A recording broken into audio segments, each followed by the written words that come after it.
നമസ്കാരം. Raf talk ഫുട്ബോളിലേക്ക് എവർക്കും സ്വാഗതം. നെയ്മർ ജൂനിയർ ലിയോ മെസ്സിയേക്കാൾ ഏറെ മികച്ച കളിക്കാരനാണ്. പറയുന്നത് ബ്രസീലിയൻ ഇതിഹാസം ഗേഴ്സനാണ്. എത്ര പേര് ഇത് അംഗീകരിക്കുമെന്നറിയില്ല, പക്ഷെ അങ്ങനെ ചിന്തിക്കുന്നവരുണ്ട്. ബ്രസീലിയൻ ഇതിഹാസം ഗേഴ്സൺ ഇത് പറയുന്നത് നെയ്മറുടെ പ്രതിഭ മുന്നിൽ വെച്ചുകൊണ്ടാണ്. അത്രയും വലിയ ടാലൻറ്റഡ് ആയിട്ടുള്ള പ്ലെയറാണ് നെയ്മർ എന്ന കാര്യത്തിൽ എന്തായാലും ആർക്കും തർക്കമുണ്ടാവില്ല. പക്ഷെ മെസ്സിയേക്കാൾ മികച്ചവനോ എന്നുള്ളത് തർക്ക വിഷയമാണ്. ഗേഴ്സൺ പറയുന്നത് എങ്ങനെയാണ്: Neymar is a much better player than Messi. മെസ്സിയേക്കാൾ ഏറെ ബെറ്റർ ആയിട്ടുള്ള കളിക്കാരനാണ് നെയ്മർ ജൂനിയർ. മച്ച് ബെറ്റർ, ഏറെ മികച്ചവനാണ്. ഞാൻ വിചാരിക്കുന്നത് തീർച്ചയായിട്ടും മെസ്സിയേക്കാൾ മികച്ച താരമെന്ന് പറയുമ്പോൾ എൻ്റെ മുന്നിൽ മെസ്സി ഓർ നെയ്മർ എന്ന് ചോദിച്ചാൽ ഞാൻ സെലക്ട് ചെയ്യുക നെയ്മറെ ആയിരിക്കും. കാരണം നെയ്മറുടെ പ്രതിഭ അത്രയും മികച്ചതാണ് എന്നാണ് ഇപ്പോൾ ഗേഴ്സൺ പറയുന്നത്. ഗേഴ്സൺ ബ്രസീലിൻ്റെ ഇതിഹാസ താരമാണ്. അദ്ദേഹം അവർക്ക് വേണ്ടി 70 അന്താരാഷ്ട്ര മത്സരങ്ങൾ കളിച്ചിട്ടുള്ളയാളാണ്.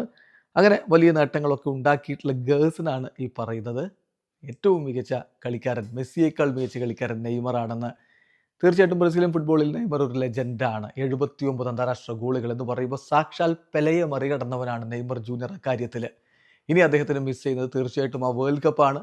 അതിന് അദ്ദേഹത്തിന് കഴിയുമോ എന്നുള്ളതാണ് ചോദ്യം. മെസ്സി വേൾഡ് കപ്പ് നേടിയത് ഏത് പ്രായത്തിലാണെന്ന് നമുക്കറിയാമല്ലോ. അങ്ങനെ നോക്കുമ്പോൾ നെയ്മർക്ക് സമയമുണ്ട്. അടുത്ത വേൾഡ് കപ്പിൽ അതിലേക്ക് എത്താൻ നെയ്മർ ജൂനിയർക്കാവുമോ എന്നുള്ളതാണ് ചോദ്യം. 2026 വേൾഡ് കപ്പിനുള്ള ഒരുക്കങ്ങളിലേക്ക് കാർലോ ആഞ്ചലോട്ടി കടക്കുമ്പോൾ നെയ്മർ ജൂനിയർ പരിക്കിൻ്റെ പ്രശ്നങ്ങളൊക്കെ മാറി ഇതാ സജ്ജനായിട്ട് വരുന്നു. സെപ്റ്റംബർ മാസത്തിലെ ബ്രസീലിൻ്റെ ഇൻ്റർനാഷണൽ മത്സരങ്ങൾക്കായിട്ടുള്ള കോളപ്പ് ഇതാ ഓഗസ്റ്റ് 26 നടത്താൻ പോവുകയാണ്. അന്ന് നെയ്മർ ആ സ്ക്വാഡിൽ ഉണ്ടാകുമെന്ന പ്രതീക്ഷയിൽ ആരാധകർ കാത്തിരിക്കുന്നു. വീഡിയോ അവസാനിക്കുന്ന ഫുട്ബോൾ ലോകത്തെ കൂടുതൽ വിശേഷങ്ങളുമായി റാഫ് ടോക്സ് വീണ്ടും എത്താം.